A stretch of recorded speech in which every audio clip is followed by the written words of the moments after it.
Welcome to Business Innovators Radio, featuring industry influencers and trendsetters sharing proven strategies to help you build a better life right now. Hello, listeners. This is Andy Curry, your host today, and I have on the line with me Mike Veny. Mike has been speaking professionally for 4 years, and he speaks on 3 topics, and he is really taking off with his speaking business. The first topic he speaks on is mental health. The second one is entrepreneurship, and the third is leadership. Mike speaks in the U.S. and internationally. He is based out of New York, and he's currently working on a book in the works, and it's about mental health. And Mike, welcome to the program. Thank you so much for having me. Well, my friend, we are very happy to have you here today.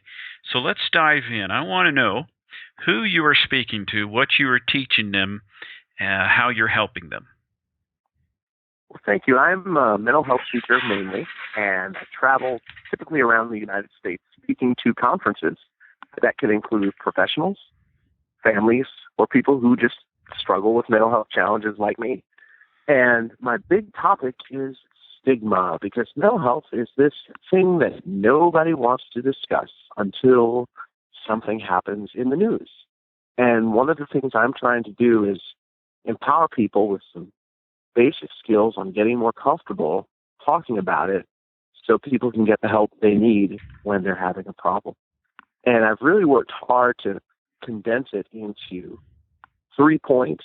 I'm a big believer in trying to simplify things whenever I can in my life and make it really, really simple for everyone to grasp a new way of looking at the stigma surrounding mental health and take some actions to help themselves and help others. Did I hear you right? You said just a minute ago, I help people with mental health problems like me? Yeah. You heard me say that I have been struggling with mental health challenges my whole life.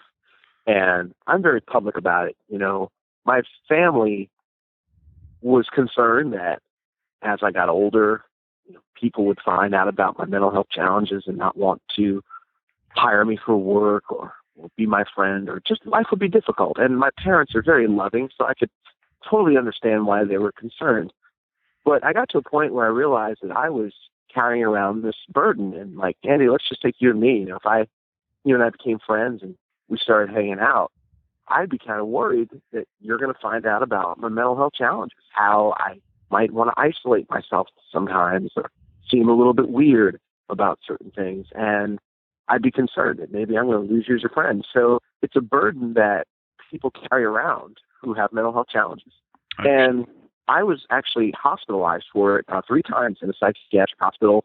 I've had issues with being suicidal and self-harm, and I'm very public about that, to the point where I even put my mental health records from the hospital onto my blog for the world to see, because I have no shame about it. It's a part of who I am and makes me me. And that's been a really important thing for people to see. I would imagine that's life-changing for people having challenges. Yeah, it really, really is. It's a form of just coming out of the closet with something. And you'd be surprised that a lot of people that come up to me and want to talk to me privately are successful CEOs, executives, people who you just wouldn't typically think of as having a mental health challenge. And that's where the stigma lies, that we put it in a box in our mind as, only certain people have those kinds of challenges. Definitely not me. And when something does happen to you or someone in your family, it's a really, really tough thing. I have a longtime friend who was on a medication, I forget what it was, and the doctor told him, well, that's not working, just go ahead and stop it. And it was some type of medication that should not be stopped, it should be gradually stopped. And it triggered depression and anxiety. And it was so bad at one point that you could hardly say a sentence to him, he'd start crying. And he had to get some help for that, and now he's on a prescription to help curtail that, and of course that has side effects. But he was telling me that he had talked to a lot of people, that he was just shocked how many people he knew have the same problem, but nobody talked about it. Yeah, and that's the thing. There's a story I always share with my audiences of an organization that was a very successful company, and everyone was doing really well in the organization. And then one day, the staff got the news that the CEO had committed suicide, and everyone was in shock. And no one would have thought this company, anything like this was happening, and no one knew he had any mental health challenges. And so, like any good company, they actually brought in mental health professionals to sit with the entire company and chat about what had happened, to debrief and connect and get through this tough time. And what was really interesting is the mental health counselors that they brought in were just simply explaining about mental health challenges. 1 in 4 people can have it. All the standard facts that you hear, and everyone's looking at this counselor kind of funny, like, why are we discussing this? And eventually the counselor starts talking about the medication that the CEO was on, and one person raised their hand and said, I'm on that medication too. And everyone just stared at them. And then a few minutes later, 2 more people raised their hand. And by the end of this meeting, it turns out every single person in the office was on a different medication with a different diagnosis. But nobody talks. Nobody talks about it. And that's part of my work in this world is I'm trying to make it a normal conversation. You and I could meet at Starbucks online, because I love me some Starbucks. That's where I meet people. And if you're having a cold or something, you might even talk to me as a stranger about your cold. But no one's going to talk to me about their anxiety or schizophrenia, and that's where we need to get this conversation going. Well, what a great thing to pursue in your life. I admire you for doing that. Thank you. Now, you also speak on entrepreneurship and leadership. And yes. Before the interview, you had said that you didn't actually intend to do that, but it morphed into that. Now, how did that happen, and how are you helping people? I'm a big believer in sometimes in life we need to allow ourselves to go with the flow. And we tend to be a society, especially in the United States, that wants to get things set up in place in our career and our lives and kind of put things on autopilot. That's a cultural thing. And I've really had to surrender and let things happen. And as I was growing my career, people around me started to realize that I had some level of entrepreneurial skill, because I've been self-employed for most of my adult life. And I even weathered the recession as a self-employed person, and I've grown my operation into a small 5-person team, and we get to do a lot of different projects. And what was the entrepreneur stuff you were doing? Well, one of the things that I was doing is affiliate marketing. And affiliate marketing is, for those that don't know, is when you use your website and use links to retailers to generate revenue just simply from a click. And Amazon.com is a popular program that does that. And that has been one of the revenue streams for me as an entrepreneur. So sometimes I wake up and have money getting made while I was sleeping. I love it. It's a wonderful, wonderful thing. And that has really, really grown. Also, I used to own a music lesson business many years ago, where I used to have teams of people to go and teach private lessons in New York in people's homes. And that was a big, big project for many years for me, until I realized that, that wasn't my path to do the music lesson thing anymore.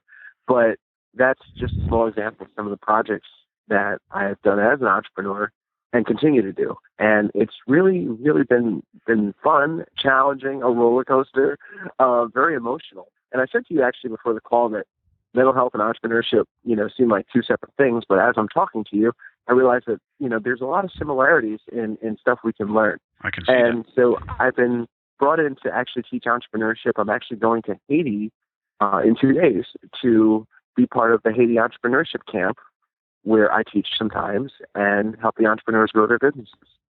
Fantastic.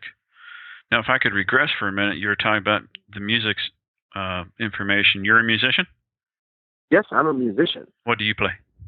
I play drums. I like to hit stuff. Ah. and my career actually again, a very strange career. It started out with me being a drummer. So, ideally I would have loved to have been on this call with you and saying, hey, I'm a drummer. This is who I'm playing with. But I started as a drummer in New York City, doing a lot of different work, a lot of corporate work. And corporate work means that we do private parties and corporate events. And that was a big thing for me for many years. I just wanted to be a drummer and find that big recording artist to start performing with. However, I had a mental health breakdown in 2011, and that led me to start transforming Stigma, because I felt that had a bigger purpose in the world. I still play drums. I still get hired to play and perform professionally, just not as much as I used to when I was younger. Right. Okay. Yeah, well, interesting. I'm a musician too. I play guitar. I started out in my early 20s loving rock and roll, and then it kind of went to blues and then went to country for about 6 months, and I thought, I don't like that anymore. Wow. So you still play? Yeah, I'm a bluegrass musician now, so I have a ball doing that. And just as a side note, playing bluegrass guitar has taught me more about that instrument than anything I've ever done. But that's not what we're here talking about. Let's hear some more about you. Let's go to the leadership part. You also talk in that, which now that you've said what you said, I understand how that ties into mental health and also entrepreneurship. But anyway, talk about leadership. Oh, well, leadership. Leadership is a very popular subject, and I say this, everybody and their mother writes on it and speaks on it nowadays. And for me, I've had to find my own definition of it in order to be successful in my career. Even as a musician playing in a band, you need to have a certain level of leadership skill just to work with people. And I'm sure working with other musicians is its own mental health challenge sometimes. It is. Everybody has an opinion. Everybody has an opinion, and everybody wants to be creative. There's lots of egos in the room. And the music world was a great practice ground for me to learn about dealing with other people, through lots of mistakes that I made. And working with my music lesson business, I screwed up so many things with people. And as I've grown, I've found that it's important to put yourself on a leadership plan to grow yourself. It's something I think everyone should do. And one of the ways that I do that is I volunteer. I'm a member of the Rotary Club. Speaking of guitars, I sit on the board for Fender's Music Foundation, the Fender Music Foundation. And I think that kind of stuff is really important. And what that has led me to do is starting to work with other organizations and share some of the painful lessons I've learned about delegation, about burnout, about working with other people and playing well in the sandbox, which really doesn't get talked about a lot because, in leadership, we talk a lot about communication and strategy, but there's something that we all got a grade for as a kid, and that's playing well with others. And for some reason, it was assumed that when we graduated high school, we could all play well with others. That's one of the biggest challenges in the world right now is people working together. So in my leadership trainings and the writing that I do on it, my goal is to really teach people how to work better with other people. Now, what do you speak on the most, or is it kind of equal amongst those three topics? Right now, it's mental health. Okay. And I'm actually going to be giving a TED Talk in November. Awesome. I'm excited about that. I have to sound smart for 10 minutes, so a lot of pressure there. And I'm pretty excited about that. I actually might have a second TED Talk coming up in August, too, on mental health.